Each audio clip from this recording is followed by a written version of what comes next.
నాను ముఖ్యంగా నాకు జన్మనిచ్చినటువంటి నా తల్లిదండ్రులకి, గురుదేవులందరికీ ఒక్కసారి నమస్కారాలు తెలియజేస్తూ, నా పేరు మల్లీశ్వరి.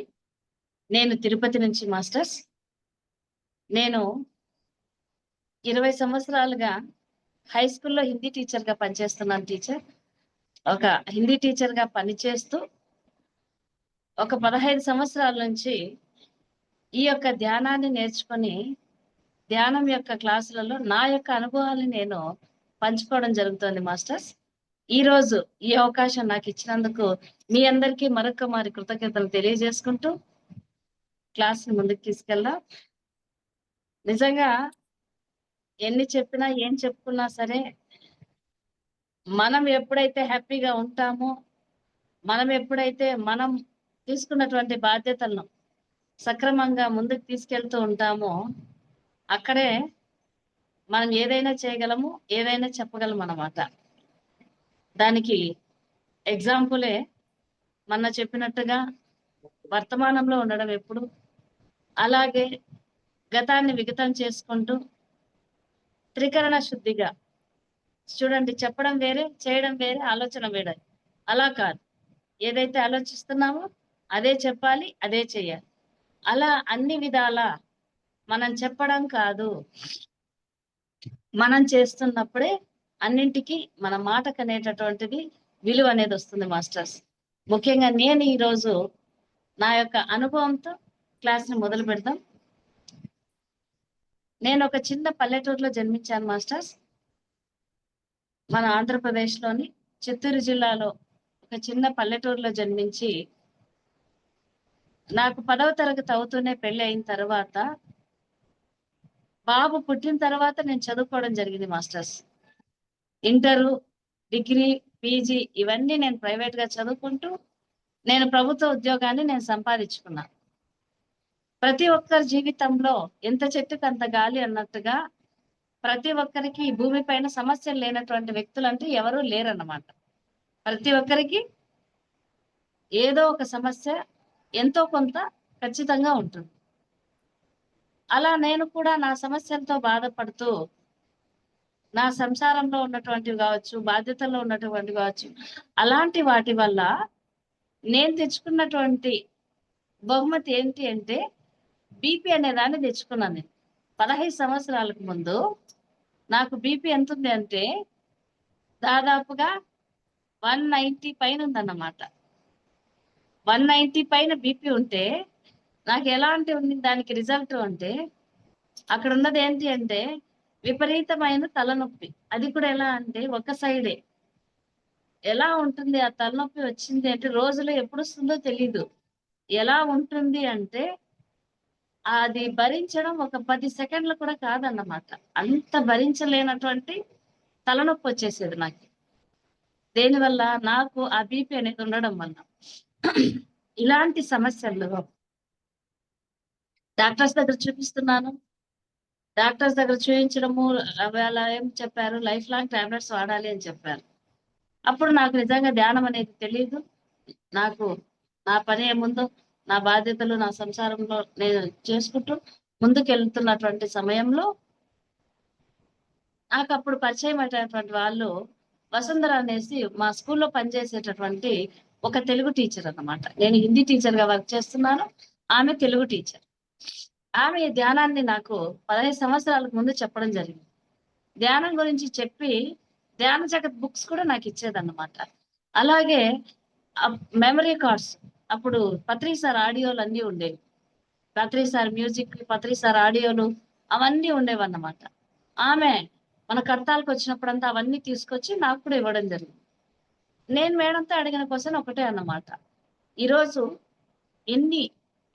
ఇంత టెక్నాలజీ ఉంది కదా, ఇంత టెక్నాలజీ ఉంది, ఇంతమంది డాక్టర్స్ ఉన్నారు, ఇన్ని సూపర్ స్పెషాలిటీ హాస్పిటల్స్ ఉంటే అవన్నీ మేలు చేయలేనిది, దాని ద్వారా తగ్గంది కళ్ళు మూసుకొని కూర్చుంటే మన సమస్యలు తగ్గిపోతుందా అనేటటువంటిది నేను మేడం అడగడం జరిగింది. ఆమె ఏం చెప్పలేదు. నాకు తెలిసింది నేను చెప్పాను.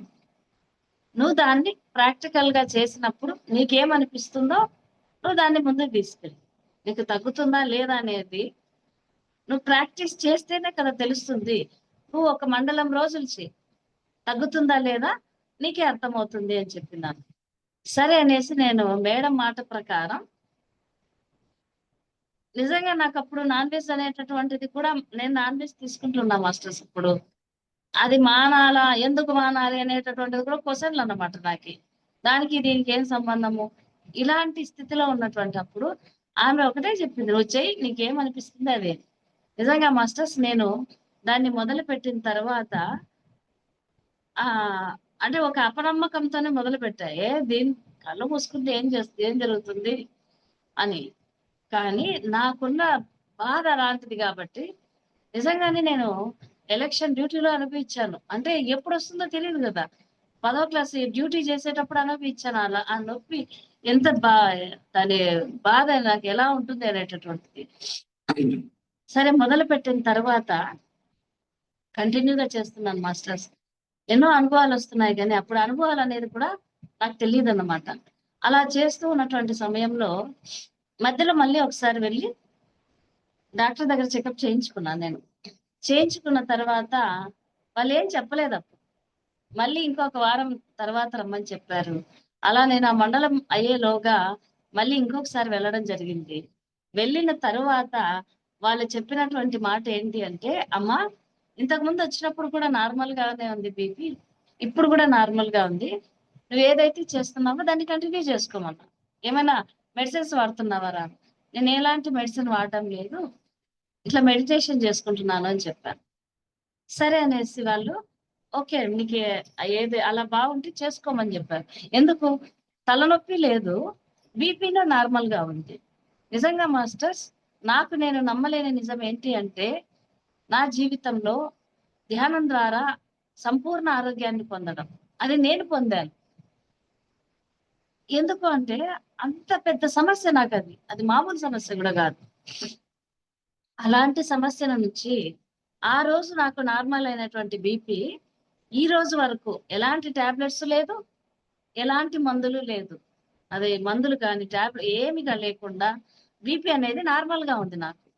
నిజంగా ఇది ఎలా సాధ్యము అంటే కేవలం సాధన ద్వారా మాత్రమే. అలాంటి ధ్యానం ద్వారా నా జీవితంలో నేను ఫస్ట్ పొందినటువంటిది నా ఆరోగ్యాన్ని. అతి గొప్ప ఆయుధమైనటువంటి ఆరోగ్యమే మహాభాగ్యం కదా. అలాంటి ఆరోగ్యాన్ని నేను పొందాను మాస్టర్స్. అలా ఆరోగ్యాన్ని పొందిన తర్వాత ఇంకా నా జీవితంలో ఎన్నో ఉన్నాయి. భయాలు, ఇతరులతో మాట్లాడాలంటే నేను టీచర్ గా ఉన్నా సరే ఇతరులతో మాట్లాడాలి అంటే కూడా ఆ ఫియర్ అనేటటువంటిది నా లోపల ఉంది. ఎంతవరకు మాట్లాడగలను? నేను లోపల క్లాస్ రూమ్ వరకే నేను మాట్లాడగలను. కానీ నేను బయట మాట్లాడడానికి నాకు ఎందుకు ఆ ఫీల్ అది అసలు అది రాదనమాట. స్టేజ్ పైన మాట్లాడాలన్నా కూడా నాకు ఆ భయం అనేటటువంటిది ఉండేదన్నమాట. ఇలాంటి సమయంలో ధ్యానం అనేటటువంటిది ప్రాక్టీస్ చేయడము, క్లాసులు చెప్పక ముందే మెల్లమెల్లగా భయం అనేటటువంటిది నా దగ్గర నుంచి అసలు అది ఆ భయం అనేది వెళ్ళిపోయింది. మాట్లాడడం అనేటటువంటిది ప్రాక్టీస్ మొదలైంది నాలో. అలాగే చేస్తూ ఉన్న సమయంలో ఇంకా ఏంటంటే నా లైఫ్ లో ఉన్నటువంటి సమస్యలతో నేను చాలా సార్లు ఈ జన్మ వద్దు, దీనికి పరిష్కారం ఏంటి అంటే చనిపోవడమే అనేసి అనుకున్నటువంటి నాకు నిజంగా చనిపోవడం కాదు, ఎలా అయితే నేను ఆత్మహత్య చేసుకోవాలి అనుకున్నానో అది కరెక్ట్ కాదు. ఆత్మహత్య ఎందుకు చేసుకోకూడదు, అది చేసుకోవడం తప్పు అనే స్థాయికి ఈ ధ్యానం ద్వారా నేను ఎదిగాను. ఒకప్పుడు అలాంటి బాధితురాలి నేను. కానీ అది కాదు, అది తప్పు అని చెప్పేటటువంటి స్థాయికి నన్ను తీసుకొచ్చింది ఈ యొక్క మనం చేసేటటువంటి ఈ శ్వాస మీద ధ్యాస.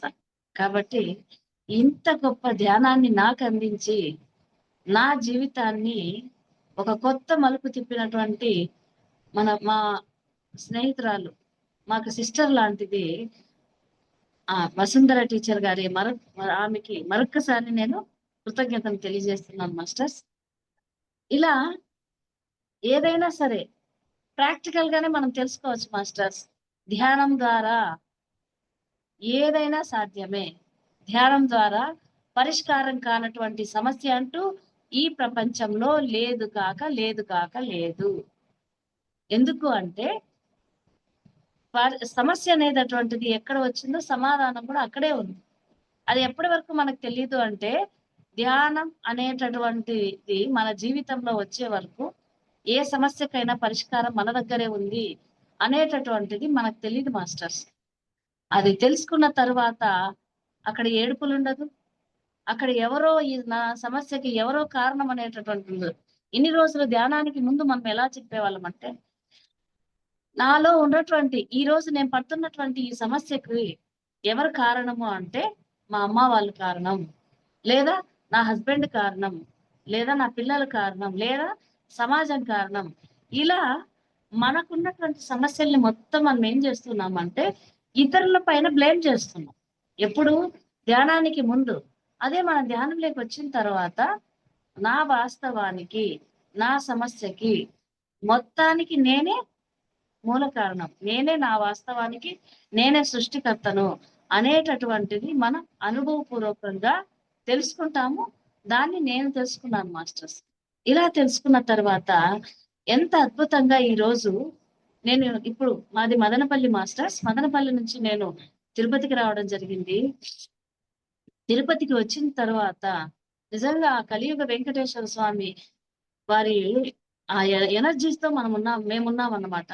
అలాంటి ఎనర్జీకి ఇక్కడ కనెక్ట్ అయిన తర్వాత ఏదైనా సరే మాస్టర్స్ ఒకటే గుర్తుపెట్టుకోవాలి, మన చుట్టూ మనం నమ్మేటటువంటి ఆ ముక్కోటి దేవతలు ఎప్పుడు మనం అనేటటువంటి ఆస్ట్రల్ మాస్టర్స్ ఎప్పుడు మన చుట్టూ ఉంటారు మాస్టర్స్.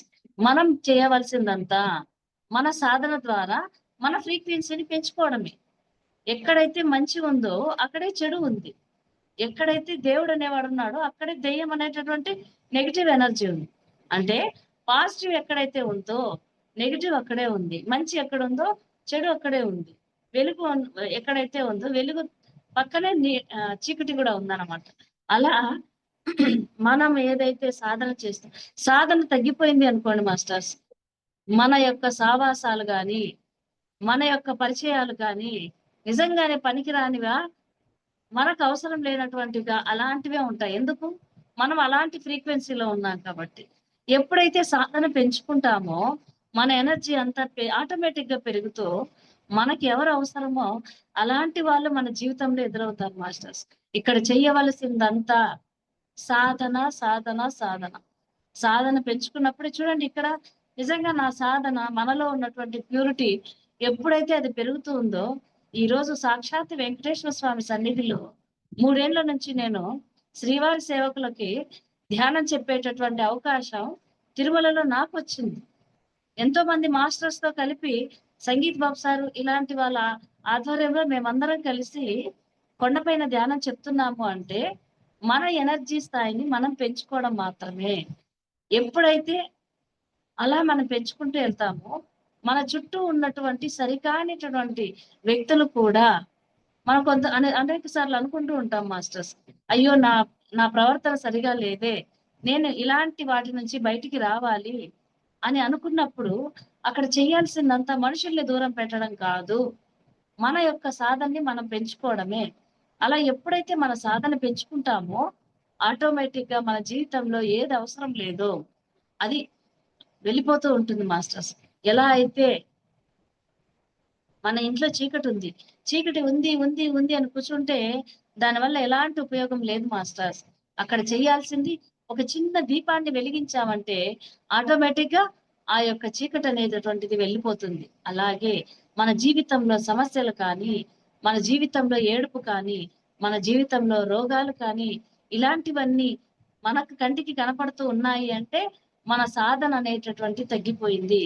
సాధన అనేటటువంటిది ఎప్పుడైతే పెంచుకుంటామో ఆటోమేటిక్ గా చీకటి దీపం వస్తూనే చీకటి ఎలా దూరం అయిపోయిందో ధ్యానం అనేటటువంటిది ఆ యొక్క వజ్రాయుధం మన జీవితంలో వస్తూనే ఈ యొక్క సమస్యలు అనేటటువంటి పటాపంచలైపోతాయి. అందుకే నిన్న కూడా మనం చెప్పాం, సంజీవిని అనేటటువంటి ధ్యాన వృక్షం కింద మనం కూర్చున్నాం మాస్టర్స్. ఏదైనా సరే అది కల్పవృక్షం. ధ్యానం అనేటటువంటిది కల్పవృక్షం. ఏది అడిగితే అది ఇస్తుంది మనం. దానికి వీడు మంచి అడుగుతున్నాడా చెడు అడుగుతున్నాడా అలాంటిది ఏమీ తెలియదన్నమాట. ఏది అవసరమో కానీ ఒక్కొక్కసారి ఒకటి గుర్తుపెట్టుకోవాలి మాస్టర్. చిన్న పిల్లవాడు పెద్దవి అడిగితే మనం ఎలా అయితే ఇవ్వము. ఏమంటాము? చిన్న పిల్లవాడొచ్చి అమ్మ నాకు రూ. 100 ఇవ్వు అంటే మనం ఇస్తామా? వాడికి కావాల్సింది రూ. 1 లేదా రూ. 2 అంతవరకే ఇస్తామన్నమాట.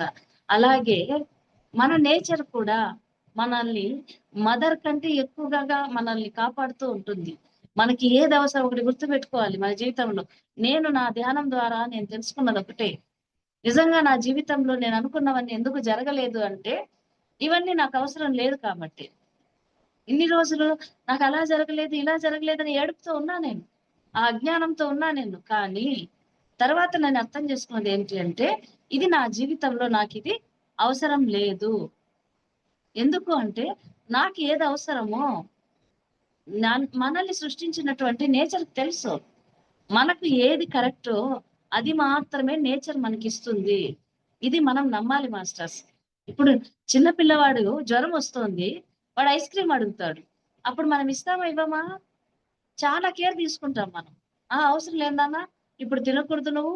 నీకు జలుబు చేస్తుంది, దగ్గొస్తుంది అని ఎంతో జాగ్రత్తలు చెప్తూ వాడికి మంచిగా మనం చెప్తామనమాట. ఇప్పుడొద్దు నాన్న. అది ఎప్పుడు అవసరమో అప్పుడు ఇస్తాము అనేసి. అలాగే మాస్టర్స్ మన జీవితంలో మనము చాలా అనుకుంటుంటాం. అయ్యో! మేము చాలా మంచివాళ్ళం కదా! మేము చాలా ప్యూరిటీగా ఉన్నాం కదా! మేము గంటలు గంటలు సాధన చేస్తున్నాం గదా! మరి ఎందుకు మేము అనుకున్నది జరగడం లేదు? మాస్టర్స్ ఒకటే మళ్ళీ మనం గుర్తుపెట్టుకోవాల్సింది ఏంటి అంటే, నేచర్ ఎప్పుడు మనం కోరుకున్నది ఇవ్వదు. 1 కాదు, 2 కాదు. ఎన్ని సార్లైనా మనం ఇది తెలుసుకోవాలి. నేచర్ ఎప్పుడు మనం కోరుకున్నది మనకు ఇవ్వదు. మరి ఏమిస్తుంది? మనకి ఏది కరెక్టో, మనకి ఏది అవసరమో అదే నేచర్ మనకిస్తుంది.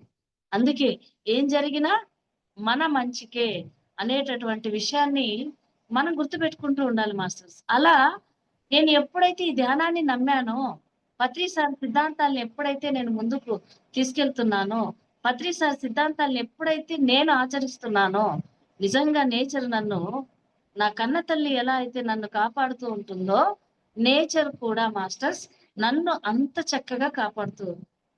ఇప్పుడు నాకు అర్థమైంది. ఏం జరిగినా నా జీవితంలో వచ్చేటటువంటి బాధైనా ఓకే, సంతోషమైనా ఓకే. నిజంగా నాకు అందరూ సన్మానం చేస్తున్నారా? ఓకే. నన్ను అవమానం చేస్తున్నారా? ఓకే. ఏది జరిగినా సరే నాకు జరుగుతున్నటువంటి ప్రతీదీ నా యొక్క ఆత్మ ఎదుగుదల కోసమే. నేను జీవితంలో ముందుకెళ్ళడం కోసమే ప్రకృతి మాత మనల్ని కాపాడుతూ ముందుకు తీసుకెళ్తుంది. ఇది నేను ధ్యానం ద్వారా తెలుసుకున్నటువంటి సత్యము. ధ్యానం ద్వారా నేను ఆచరిస్తున్నటువంటి సత్యం మాస్టర్స్.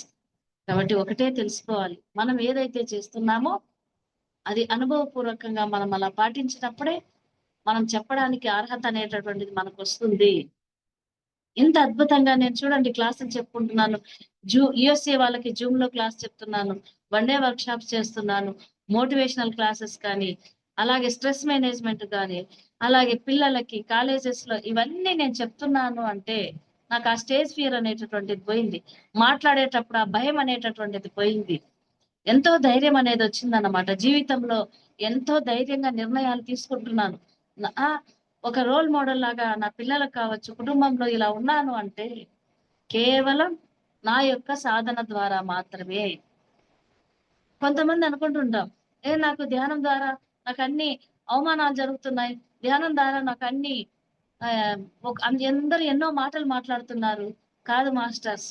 అలాంటివి వస్తున్నాయి అంటే అక్కడ మనం అవసరం లేదనేది ఒకటి గుర్తుపెట్టుకోవాలి. నిజంగా ఈరోజు మీరు జూమ్‌లో నన్నేదో మీరు మాట్లాడుతున్నారు అంటే, ఈ రోజుతో నాకిక్కడ అవసరం లేదనేది అర్థం జేసుకోవాలి మనం. అక్కడి నుంచి ఇంకా ఓహ్!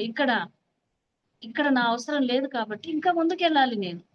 అలాంటిది నేను తెలుసుకున్నాను. ఎక్కడైనా సరే, ఏదైనా అవమానం జరిగినా సరే, అన్నీ కూడా నా ఆత్మ ఎదుగుదల కోసమే అని ఇది నా యొక్క అనుభవాన్ని మీకు చెప్తున్నాను మాస్టర్స్. ఎందుకు అంటే ధ్యానానికి ముందు మల్లీశ్వరి, ధ్యానం తరువాత సాధన ద్వారా మల్లీశ్వరి ఎలా ఉంది అంటే ఎంతో ధైర్యంగా ఎంతో మందికి చూడండి ఆత్మహత్య చేసుకోవడం కరెక్టు అని ప్రయత్నం చేసినటువంటి మల్లీశ్వరి ఆత్మహత్య చేసుకోకూడదు, దాన్ని చేసుకుంటే ఇన్ని నష్టాలున్నాయి, దానివల్ల ఇన్ని సమస్యలున్నాయని చెప్పేటటువంటి స్థాయికి ఈ మల్లీశ్వరి వచ్చింది అంటే దానికి కారణం మన గురువు గారు నేర్పినటువంటి ఈ శ్వాస మీద ధ్యాసని చేయడము, దాన్ని ప్రాక్టీస్ చేయడం ద్వారా ఇంత గొప్ప స్థాయికి నేను వచ్చాను మాస్టర్స్.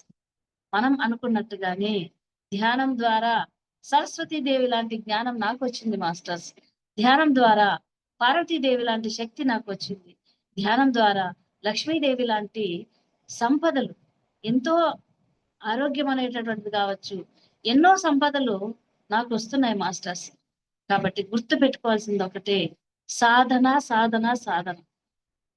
ఆ సాధన ద్వారా మనం దాన్ని చెప్పిన దాన్ని మనసా వాచా కర్మన దాన్ని పాటిస్తున్నామా లేదా, చెప్పేదొకటి చేసేదొకటి కాకుండా ఈ త్రికరణ శుద్ధిగా నేను ఇలా చేస్తూ ముందుకెళ్ళడం వల్ల నా జీవితంలో ప్రతిరోజు ప్రతి నిమిషం అద్భుతమే మాస్టర్స్.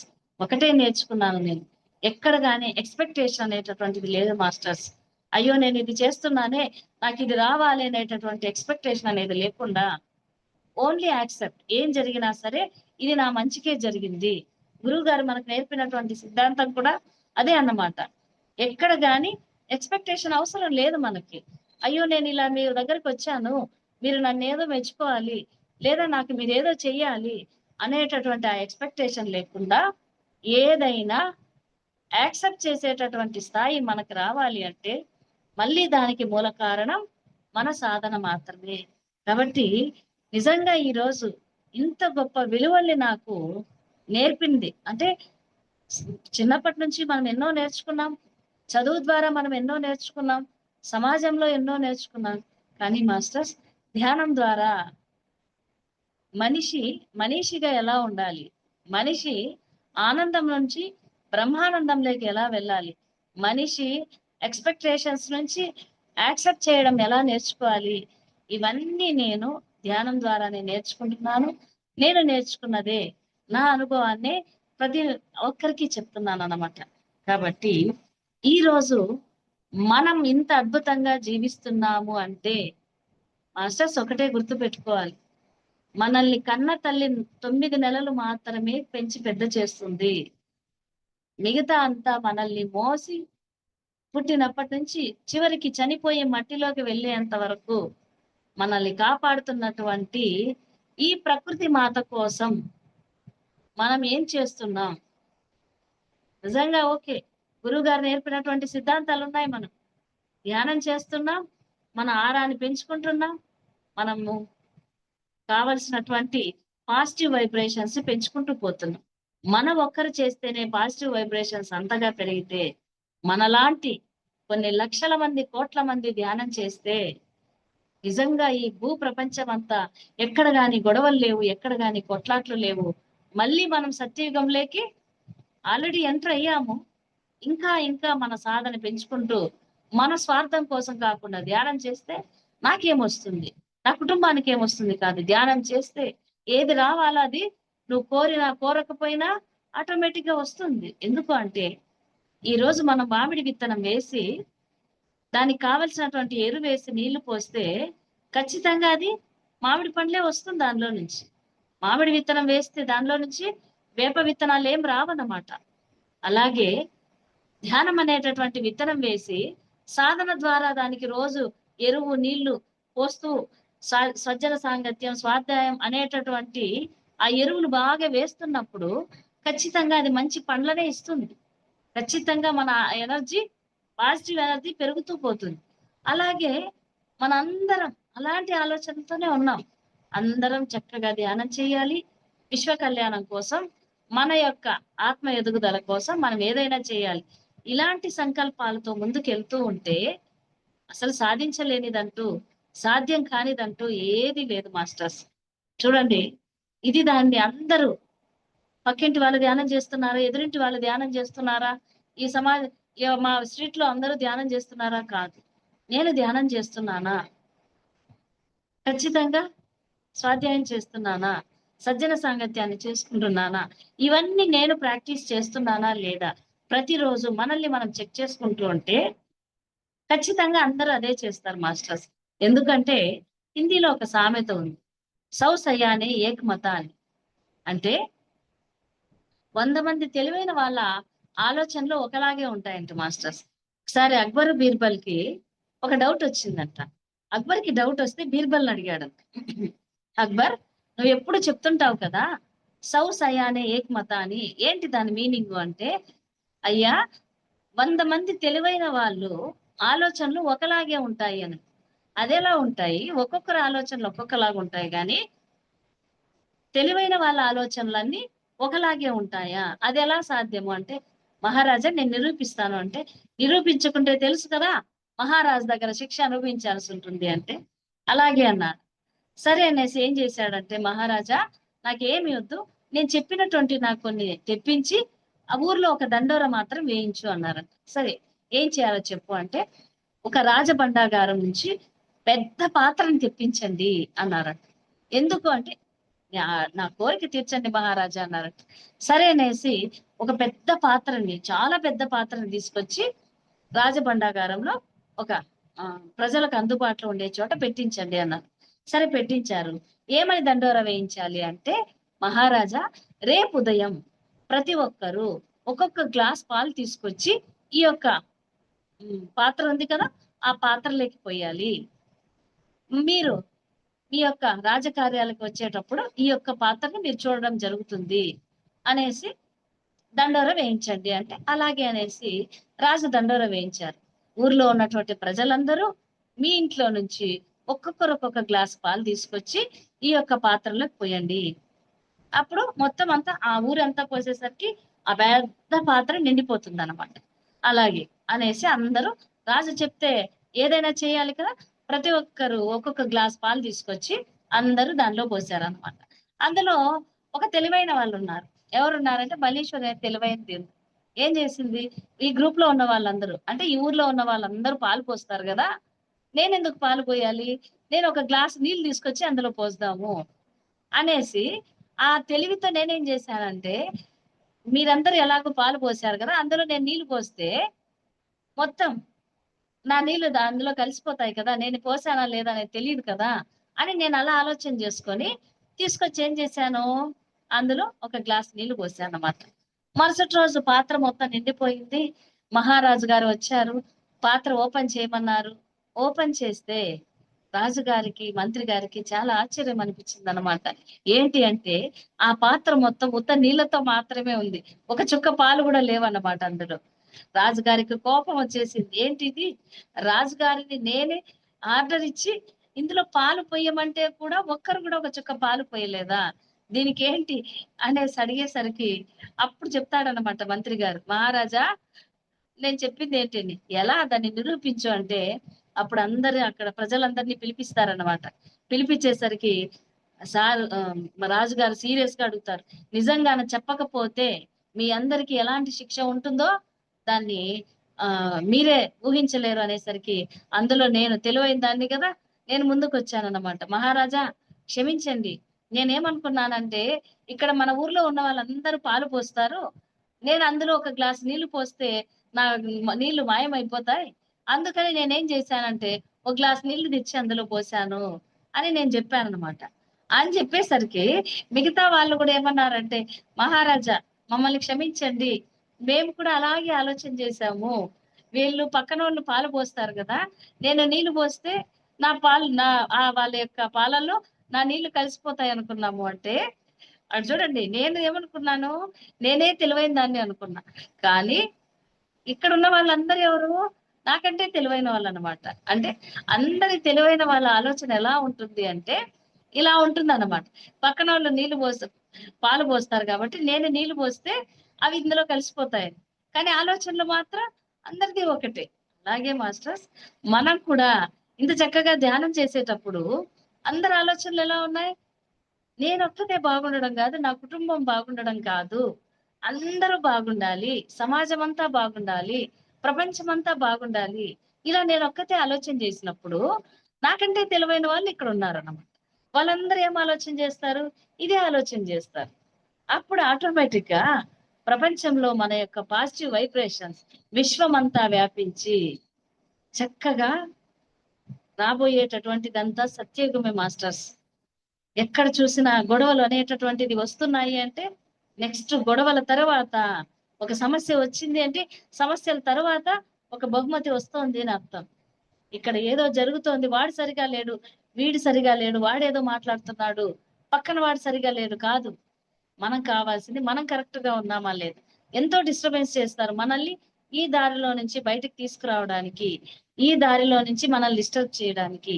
ఎవరు ఎన్ని చేసినా సరే మాస్టర్స్, మనం చేయవలసింది మన యొక్క సాధన త్రికరణ శుద్ధిగా మనం ఏదనుకున్నామో దాన్ని ముందుకు తీసుకెళ్లడము. ఎన్ని వచ్చినా సరే మన సాధనని ఆపకుండా సాధనని సాధన ద్వారా మనం ముందుకెళ్ళడం అన్నమాట. ఇలా వెళ్తున్నప్పుడు ఆడ జరిగేవన్నీ ప్రతిరోజు అద్భుతాలే అన్నమాట. మనం అసలు కొన్ని ఊహించం. అసలు జరుగుతూ ఉంటే ఎంతో మంది గొప్ప వ్యక్తులు మనకు పరిచయం అవుతారు. వాళ్ళు ఎందుకు పరిచయం అయ్యారో తెలీదు మనకి. మన ఫ్రీక్వెన్సీ పెరిగే కొద్దీ, మన సాధన పెరిగే కొద్దీ వెళ్ళాల్సిన వాళ్ళంతా వెళ్ళిపోతూ ఉంటారు. రావాల్సినటువంటి మహానుభావులందరూ ఎంతో మంది పరిచయం అవుతూ ఉంటారన్నమాట. కాబట్టి ఇక్కడ చేయాల్సిందంతా అలాంటి గొప్ప వ్యక్తులు మన జీవితంలోకి రావాలి అంటే వాళ్ళు ఆల్రెడీ డిజైన్ లో మనకున్నారు వాళ్ళంతా. వాళ్ళు ఎప్పుడు ఎవరు ఎక్కడ పరిచయం అయ్యేవాళ్ళో కావడానికి వాళ్ళంతా సిద్ధంగా ఉన్నారు. చేయాల్సింది కేవలం మన సాధన. చూడండి, మనమందరం ఎల్కేజీలో ఉన్నాం. మనం ఏమనుకుంటున్నాము, ఎల్కేజీలో ఉంటూ మనకు పీజీలో ఉన్నటువంటి ఫ్రెండ్స్ కావాలనుకుంటున్నాం. అది ఎలా సాధ్యమవుతుంది? ఎల్కేజీలో ఉన్న పిల్లలకి ఎల్కేజీ వాళ్ళు మాత్రమే ఫ్రెండ్స్ అవుతారు, పీజీ వాళ్ళు ఫ్రెండ్స్ కారు కదా. అలాగే మన యొక్క సాధన పెరిగినప్పుడు ఈ యొక్క మన సోల్ కి ఎవరు అవసరమో అలాంటి వాళ్ళు ఆ యొక్క ఫ్రీక్వెన్సీకి టచ్ అవుతూ ఉంటారు మాస్టర్స్. అలా పరిచయం అవుతూ ఉంటారు. ఏది వెళ్ళిపోవాలో మన జీవితంలో ఆటోమేటిక్ గా వెళ్ళిపోతూ ఉంటుంది మాస్టర్స్. ఇది మాత్రం మనం ఖచ్చితంగా ప్రాక్టీస్ అనేటటువంటిది చెయ్యాలి. ఇలా చేస్తూ ఉన్నప్పుడు అన్నిటికంటే ముఖ్యమైనది మనల్ని ప్రొటెక్ట్ చేస్తున్నటువంటి, మనల్ని సేవ చేస్తున్నటువంటి ప్రకృతి మాత కోసం మనం ఏం చేస్తున్నాం? ఈరోజు ఉరుకుల పరుగుల ప్రపంచంలో పరిగెత్తుతున్నాం. నువ్వు ముందా, నేను ముందా, నేను నీకంటే ముందు నేను ఏదో సాధించేయాలి అనేటటువంటిది కాలం కంటే వేగంగా మనం పరిగెత్తుతూ ఉన్నాం. ఇలాంటి పరుగుల ఇలాంటి పరుగులతో చాలా మంది జీవితాల్లో రేపు ఏం జరగబోతున్నటువంటి భయం ఉంది. నిన్న గతంలో ఉన్నటువంటి బాధలు ఉన్నాయి. ఎన్ని చేస్తున్నా సరే వాటిని వదిలిపెట్టడం లేదన్నమాట. వాటన్నిటిని వదిలిపెట్టకుండా కొంతమంది వారి యొక్క జీవితాల్ని చేతులా వాళ్ళే నాశనం చేసుకుంటారు. అలా నాశనం చేసుకొని వీళ్ళు చేశారు, వాళ్ళు చేశారు అని మళ్ళా వాటిని అంతా ఇంకొకరి పైన వేస్తున్నారు అన్నమాట. అలా కాదు మాస్టర్స్. ఏది జరిగినా సరే మనం ఒక్కటే నేర్చుకుందాం. ఏంటి? వర్తమానంలో ఉండాలి, త్రికరణ శుద్ధిగా ఉండాలి. అలాగే ఏది వచ్చినా సరే యాక్సెప్ట్ చేయాలి దాన్ని.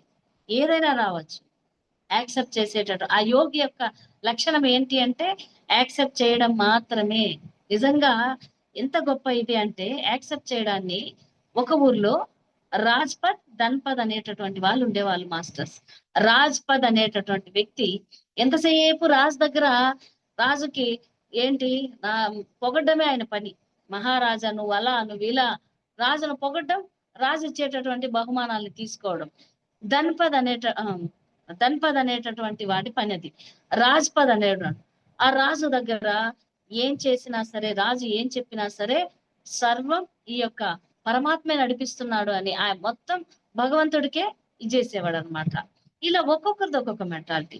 ఒకడు ఏమి జరిగినా మహారాజే కారణమని ఆయన్ని పొగడ్డము, ఇంకొకరు ఏమి జరిగినా సరే తన జీవితంలో దీనికి కారణం పరమాత్మే అనేటటువంటి దీంతో నిజంగా అవమానం జరిగినా సరే ఓకే, ఈ రోజు నాకు అవమానం కాదు ఇది, ఇలాంటి పని నేను తీసుకొచ్చాను. ఈ రోజు నాకు ఉపవాసం పెట్టాడు దేవుడు, నాకేమి ఇవ్వలేదు, మహానుభావ నాకు లంకనం చేయమని ఈ రోజు నా ఆరోగ్యాన్ని కాపాడడానికి నాకు ఉపవాసాన్ని పెట్టావా? లేదు, ఈ రోజు నాకు భోజనం దొరికింది, ఇది నాకు ఈరోజు నా కోసం ఇది ఇచ్చావా అని ఏదైనా సరే అన్నిటికీ పరమాత్మే, అన్నిటికీ ఆ భగవంతుడే దీన్ని నాకు ఇచ్చాడు అనేటటువంటి దీంతో ఒక వ్యక్తి వెళ్తున్నాడు. ఇంకొక వ్యక్తి ఏమొచ్చినా మహారాజే, ఒక 10 రూపాయలు వచ్చిందంటే మహారాజా నీ వల్లే వచ్చింది. ఈ ఒక పొగడ్డ మహారాజా ఇదంతా నాకు నీ వల్లే వచ్చిందని అలా రాజును పొగుడుతూ ఒకడు జీవిస్తున్నాడు, భగవంతుడి యొక్క దీంతో ఒకరు జీవిస్తారు, ఇద్దరు ఫ్రెండ్సే. ఇలా జీవితాన్ని గడుపుతూ ఉండే సమయంలో మహారాజు గారి దగ్గర బాగా సంపదలు తీసుకునేవాడు ఆ ధన్పద్ అనేవాడు. దండిగా రాజులు మెచ్చుకోవడం, ఆయన ఇచ్చిన సంపదలతో కుటుంబాన్ని గడుపుతున్నాడు. ఈయన కష్టపడి పని చేస్తూ తనకి ఏమొస్తే దాంతో తృప్తిగా జీవిస్తూ ఆ ఉన్న దాంట్లో సగం సమాజానికి ఇస్తున్నాడు, సమాజ సేవ కోసం తను సగం తింటున్నాడు. ఇలా చేస్తూ ఉన్న సమయంలో ఒకసారి రాజుకి ఈ ధన్పద నాకు ఎప్పుడు ఇంత, రాజు ఏమనుకుంటున్నాడు, నన్ను నిజంగా ఈయన నా కోసం ఇంత గొప్పగా పొగడ్డం కాదు, నా ఇంత గొప్పవాడిని కాబట్టి నన్ను ఇలా మెచ్చుకుంటున్నాడు అనే దీంతో ధన్పదికి ఈరోజు ఒక సర్ప్రైజ్ గిఫ్ట్ ఇవ్వాలి అనుకునేసి ఒక సభలో ఏం చేస్తాడంటే చాలా ఒక నలుగురు మనుషులు మోసే అంత పెద్ద కూష్మాండం, కూష్మాండం అంటే ఏంటి, గుమ్మడికాయని ఇస్తాడనమాట బహుమతిగా. సభలో పిలిచి నేను నీకు ఒక సర్ప్రైజ్ గిఫ్ట్ ఇస్తున్నాను అని గుమ్మడికాయ ఇచ్చేసరికి ఆ ధన్పతి ఫేస్ అంతా ఇలా అయిపోతుంది అనమాట. ఏంటి ఈ గుమ్మడికాయనా నా గిఫ్ట్, ఈ గుమ్మడికాయ ఇవ్వడానికే నన్ను ఇంతమందిలో పిలిపించాడు అని అవమానంగా ఫీల్ అవుతాడనమాట. అయినా సరే రాజు ఇచ్చాడు కాబట్టి తీసుకోవాలి కాబట్టి దాన్ని మోయలేక మోస్తూ ఆ దీంట్లో నుంచి బయటకు వచ్చేస్తాడు. దేనిలో నుంచి, రాజ్యసభలో నుంచి బయటకు వచ్చేసి, ఇది నేను గాని ఇంటికి తీసుకెళ్తే నా భార్య ఇంట్లో కూడా రానివ్వదు, నీకు గుమ్మడికాయన పోయి రాజుగారు బహుమతిగా ఇచ్చారా అని నాకు ఈ రోజు ఇంకా తిట్లే పడతాయనేసి దీన్ని తీసుకెళ్లకుండా ఎక్కడో ఒక చోట ఇచ్చేయాలి అని అలా బయట వచ్చి అక్కడ ఒక కూరగాయల షాప్ కనపడితే, నాయన నాకు ఈ గుమ్మడికాయ వద్దు తండ్రి, ఇది తీసుకో అంటారు. ఎంత డబ్బులు ఇవ్వాలంటే, డబ్బులు వద్దు, ఏమొద్దు, దీన్ని మోసుకొని వెళ్ళలేను, నువ్వే పెట్టుకొనేసి అది ఇచ్చేస్తాడు. వెంటనే ఆ ధన్పద్ వెళ్ళిపోతూనే వెనక రాజపద్ వస్తూ ఉంటాడు. ఆ కూరగాయలు ఆయన, అవును ఇంత పెద్ద గుమ్మడికాయ నేనేం చేసుకుంటాను, రాజపద్ ఇట్రా, నువ్వన్నా తీసుకెళ్తే నువ్వు 10 మందికి పెట్టేటటువంటి గుణం ఇది కాబట్టి ఇది తీసుకెళ్ళి నువ్వు వండుకొని 10 మందికి పెట్టనాయనా అని ఆ పెద్ద గుమ్మడికాయని రాజపద్కి ఇస్తాడు. రాజపద్ దాన్ని తీసుకెళ్లి దాన్ని కోసేసరికి దాని నిండా ఏముంది అంటే ఎంతో విలువైనటువంటి సంపద ఉంది అందులో, వజ్రాలు, బంగారు సంపద అంతా అందులో ఉందన్నమాట. అక్కడ ఏం జరిగింది అంటే రాజు అతనికి సర్ప్రైజ్ ఇవ్వాలి అనేటటువంటిది దీంతో అతనేం చేశాడంటే దాని లోపల ఉన్నటువంటి విత్తనాలు ఆ పల్ప్ అంతా తీసేసి మొత్తం బంగారు వజ్రాలతో నింపేశాడు. అది చెప్పకుండా వాడు ఇంటికి తీసుకెళ్లి ఆశ్చర్యంగా, రాజు నాకు ఇన్ని బహుమతి ఇచ్చాడా అని చాలా ఆనందపడాలని అలా చేశాడు. ఎప్పుడైతే వీడు ఇలా దీన్ని మార్చేశాడో అది అతనికి వచ్చిందన్నమాట. ఎవరికి, రాజపదకి వచ్చింది. అతను ఏం చేశాడు, ఏమిచ్చినా ఇది భగవత్ స్వరూపం అనుకుంటాడు కదా, దాన్ని ఆ వచ్చిన దాన్ని సగం తన పెట్టుకునే సగాన్ని పేదలకి ఇవ్వడానికి, ఈ సమాజానికి సేవ చేయడానికి అని అలా పెట్టుకున్నాడు. మరుసటి రోజు మళ్ళీ రాజు పిలిచాడు.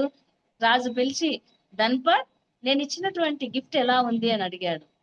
గుమ్మడికాయ కూర ఎలా ఉంది అని అడిగాడు అన్నమాట. గుమ్మడికాయ వీడు తీసుకోలేదు కదా, ఏమంటే ఏం బాధ, ఏమంటాడో రాజు అని. మహారాజా సూపర్ మహారాజా, అలా ఉంది ఇలా ఉంది, చాలా అద్భుతంగా ఉంది మహారాజా, చాలా చక్కగా ఉంది ఆ గుమ్మడికాయ, భలే రుచిగా ఉంది అంటాడు. అప్పుడు రాజుకి అర్థమైపోతుంది అందులో ధనం పెట్టి ఇచ్చాడు కదా, ధనం లేదు అంటే వీడు ఆ గుమ్మడికాయ తినలేదు అనేసి అర్థమయ్యి, నిజం చెప్పు ఏం జరిగింది, నిజంగా గుమ్మడికాయ కూర నువ్వు తిన్నావా, దాన్ని తీసుకెళ్ళావా లేదా అంటే విషయం అంతా చెప్తాడన్నమాట రాజు. ఇలా జరిగింది. రాజు రాజపదకి తెలియకుండా అది ఎలా జరిగింది అంటే మళ్ళా ఆ కూరగాయల వాళ్ళని పిలిపించి అడిగితే, అవును మహారాజా నేను దాన్ని తీసుకెళ్లి పలానా వ్యక్తికి ఇచ్చాను, ఆ వ్యక్తి తీసుకెళ్లాడు రాజపద్ అంటే. మళ్ళీ వాళ్ళు కనుక్కుంటారు, రాజపద్ అంటే గూఢాచారులు ఉంటారు కదా, ఓ రాజపద్ నిన్న ఏమేం కార్యక్రమాలు చేశాడు అంటే ఏదో తనకు సంపద వచ్చిందంట, దాన్ని అందరికీ పంచి పెట్టాడు అనేది అర్థమవుతుంది.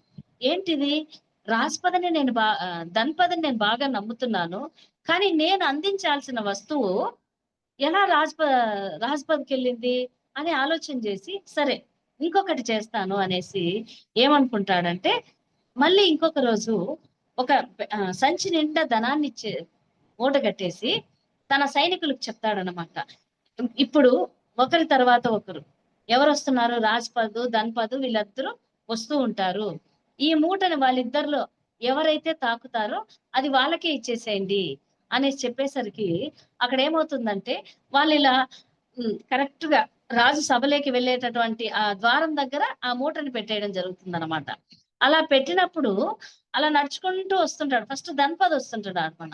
ఆ గేట్ దగ్గరికి వచ్చేసరికి ధన్పద్ ఏమనుకుంటాడంటే, అవును కదా! నేను రోజు ఇది వెళ్ళే మార్గమే కదా! ఈరోజు ఏం చేద్దామంటే కళ్ళు మూసుకొని వెళ్దాం ఈరోజు. ఎప్పుడు నేను కళ్ళు తెరుచుకునే కదా వెళ్తున్నా. ఈరోజు కళ్ళు మూసుకొని వెళ్తే ఎలా ఉంటుందో చూద్దామనేసి కళ్ళు మూసుకొని ఏం చేస్తాడంటే ఆ మూటని దాటుకొని వెళ్తాడన్నమాట. అంటే దాన్ని టచ్ చేయడు. చూడు ఎదురుగా ఉన్నటువంటి ఆ సంపదని అతను టచ్ చేస్తే అతనిదే అది. దాన్నేం చేస్తాడు అలా కాళ్ళు పెట్టుకొని దాటుకొని వెళ్ళిపోతాడన్నమాట. ఇంతలో వెనక రాజపద్ వస్తున్నాడు. దాన్ని చూసి ఆ మూట ఏదో ఉంది, అడ్డం ఉంది అనేసి కాలుకి తగిలేసరికి దాన్నెత్తి పక్కన పెడుతుంటే వెంటనే సైనికులొచ్చి నాయనా ఇది మీకే. ఇది ఎవరైతే చూస్తారో అది వాళ్ళకే ఇవ్వమని చెప్పి మహారాజు గారు చెప్పారు అనేసి అది అతనికి అందజేయడం జరుగుతుందనమాట. ఇవన్నీ రాజుకు తెలిసిన తర్వాత అంటే ఎంత ప్యూరిటీ అనేటటువంటిది మనలో ఉంటే ఎవరు మన దగ్గరికి ఏమి ఇవ్వాల్సిన అవసరం లేదు మాస్టర్స్. అవే మనల్ని వెతుక్కుంటూ వస్తాయి. అది ధనమా, గౌరవమా, జ్ఞానమా, లేదంటే ఎలాంటి వ్యక్తుల ఏదైనా సరే మాస్టర్స్ మన దగ్గర ఆ ప్యూరిటీ ఉంటే చూడండి ఆ రాజ్‌పథ్ దగ్గర అంత ప్యూరిటీ ఉంది. అక్కడ ఆయన ఎవరి కోసం పని చేయలేదు. తన ఆత్మసాక్షికి, తన ఆత్మసాక్షి అందుకే ఏం పని చేసినా సరే, దీన్ని మోసం చేసుకోకుండా మనం చేసినప్పుడే అందుకే మన లోగో ఏంటి?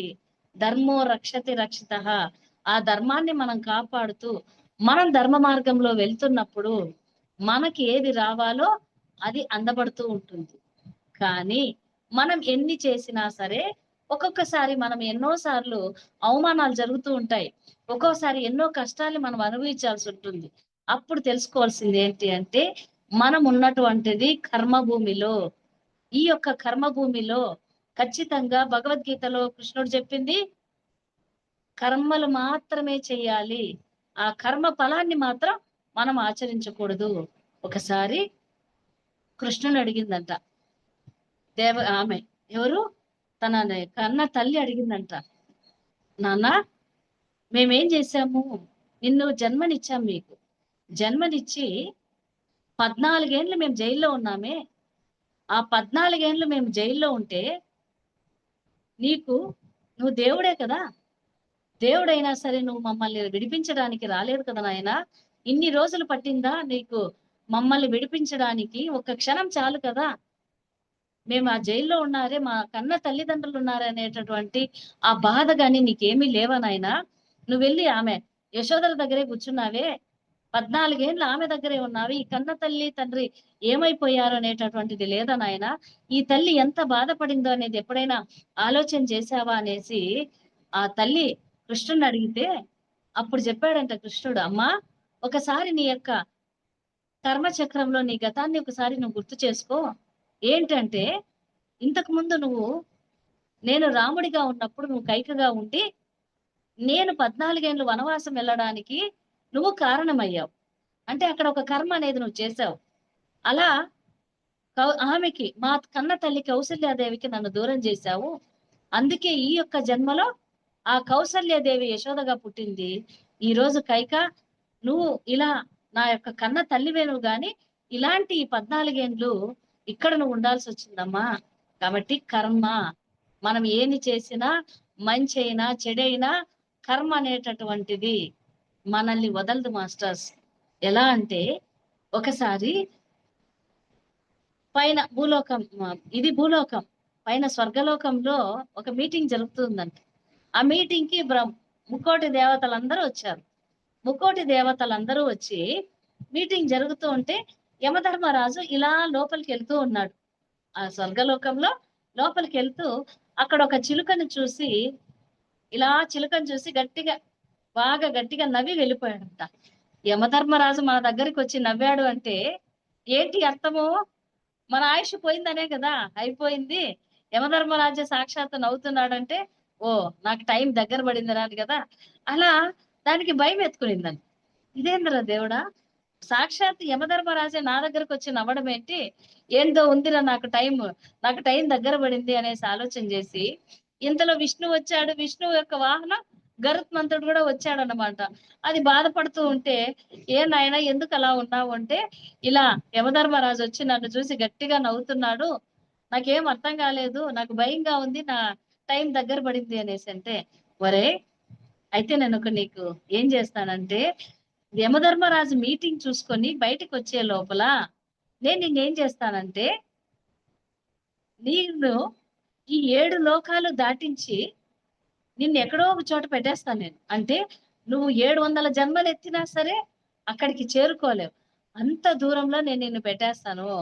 కాబట్టి నువ్వేం భయపడొద్దు. నేనున్నాను కదా అని చెప్పి గరుత్మంతుడు తన మీద ఆ పక్షిని ఎక్కించుకొని ఆ చిలుకని ఎక్కడో ఎన్నో లోకాలలో పెట్టేశాడన్నమాట. పెట్టేసి అమ్మయ్య! పక్షి చిలుక బతికిపోయింది అనేసి గమ్మునున్నాడంట బయట. బయటుంటే మళ్ళీ యమధర్మరాజు మీటింగ్ అంతా అయిపోయి బయటొచ్చాడన్నమాట. బయటొచ్చేసరికి యమధర్మరాజు వెళ్ళిపోతూ ఉన్నాడు. మళ్ళీ ఇలా చూసి నవ్వుతూ వెళ్ళిపోతున్నాడంట. నవ్వుతూ వెళ్ళిపోతే గరుత్మంతుడికి ఆగడం లేదు. ఏంటి అప్పుడు నవ్వాడు, ఇప్పుడు నవ్వాడు.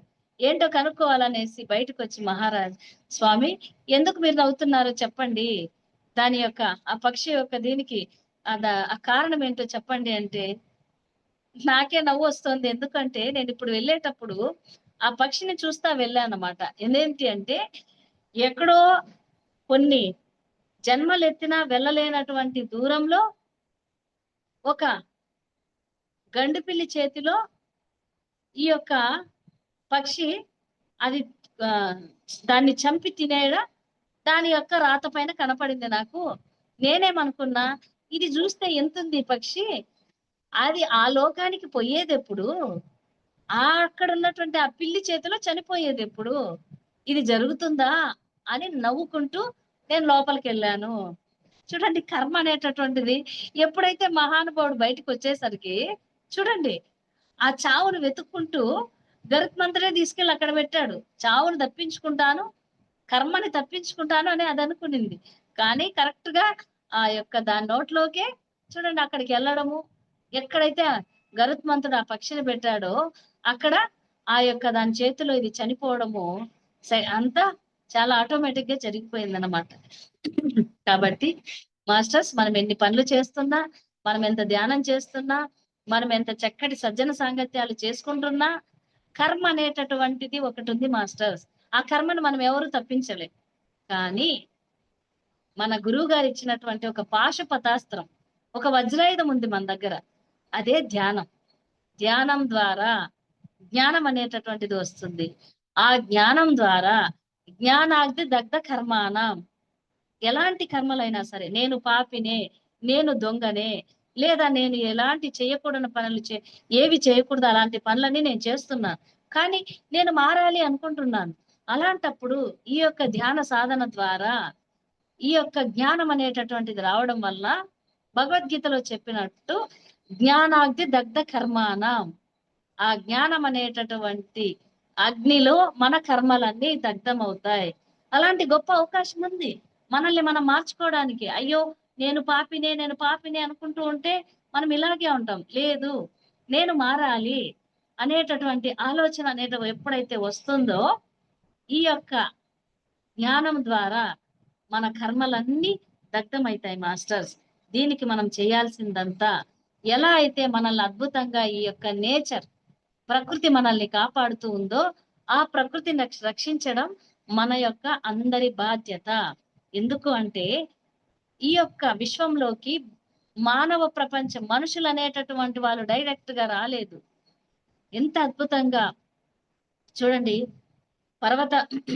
పర్వతాలు వచ్చాయి, తర్వాత అంటే యానిమల్ కింగ్డమ్ వచ్చింది, తర్వాత మన యొక్క చెట్లు అనేటటువంటివి వచ్చాయి.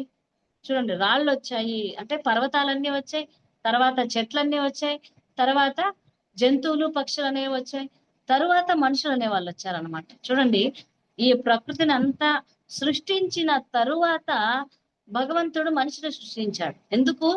మనిషికి ఇవన్నీ సపోర్ట్ ఉంటాయి అని. కానీ మాస్టర్స్ మనం ఏం చేస్తున్నామంటే ప్రకృతిని మొత్తం నాశనం చేస్తున్నాం. మన వల్ల ప్రకృతి నాశనం అవుతుంది, ప్రకృతి వల్ల మనం నాశనం చేయలేదు.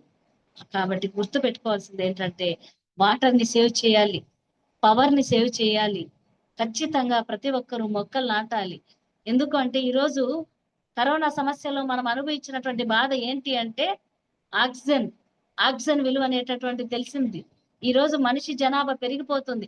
కనీసం ఒక్క మనిషి ఒక చెట్టు నాటినా సరే, నాటడం కాదు, దాన్ని పెంచి పెద్ద చేస్తే నిజంగా ప్రకృతిలో అది మన యొక్క కర్తవ్యం అన్నమాట. చెట్లని కాపాడము, చెట్లని పెంచి పెద్ద చేయడము, ప్లాస్టిక్ ఎవరో వాడేస్తున్నారు, ఎవరో వేసేస్తున్నారు, జంతువులన్నీ తినేస్తున్నాయి, పాడైపోతున్నాయి. ఎవరో ఏమో చేస్తున్నారు కదా, మనం ఏం చేస్తున్నాం? ఖచ్చితంగా మనం బయట ఎక్కడ పడితే అక్కడ బాటిల్స్ కొనుక్కోవడం, ఎత్తి పాడేయడం, క్యారీ బ్యాగ్స్ ఇష్ట ప్రకారం కవర్లు తీసుకోవడం, ఆడపడేయడం. ఇప్పుడే చెప్పాం కదా, ఒక్కరు మారారంటే ప్రపంచం అంతా మారుతుంది. మనం మారుదాం. ఖచ్చితంగా ప్రతి ఒక్కరూ ఒక చెట్టు నాటుదాం, దాన్ని పెంచి పెద్ద చేద్దాం. ప్రతి ఒక్కరూ బయటికి వెళ్ళేటప్పుడు ఖచ్చితంగా ఒక చేతి బ్యాగ్ తీసుకెళ్దాం. ఒక బ్యాగ్ని ఎప్పుడు మన దగ్గర పెట్టుకుందాం. ఒక ఫోన్ ఎప్పుడు మోస్తున్నాం, ఆ ఫోన్ ఒక 10 బ్యాగులు వేస్తే ఒక ఫోన్ అన్నమాట. ఒక బ్యాగ్ ని ఎప్పుడు మన దగ్గర పెట్టుకుందాం. ఒక వాటర్ బాటిల్ కూడా ఎక్కడికి వెళ్ళినా అది వాటర్ బాటిల్ అలవాటు చేసుకోవడం వల్ల ఇంకొక బాటిల్ వాడాల్సిన అవసరం మనకు రాదు. మన చేతిలో ఒక బ్యాగ్ ఉండడం వల్ల ఇంకొక బ్యాగ్ ని వాడాల్సిన అవసరం లేదు మనకి. కాబట్టి చిన్న చిన్న మార్పులు మనం చేస్తే ఎంతో జీవుల్ని మనం కాపాడినట్లు అవుతాం. ఎంతో పొల్యూషన్ ని ఈరోజు ప్రతి ఒక్కరికి ఆక్సిజన్ కావాలి. ఈ రోజే మనం సరైనటువంటి గాలి లేక ఎలా పరిస్థితి ఉందో అది అందరికీ తెలుసు. కాబట్టి ఇలాంటి వాతావరణం నుంచి రావాలి అంటే ప్రభుత్వాలు మారాలి. ప్రభుత్వం అలాంటి మార్పులు చేయాలి. మా సమాజంలో మారాలి, మా కాలనీ వాళ్ళు మారాలి, మా ఊరు వాళ్ళు మారాలి కాదు మాస్టర్స్. మనం మన ఇంట్లో వాటర్ ని మనం సేవ్ చేద్దాం.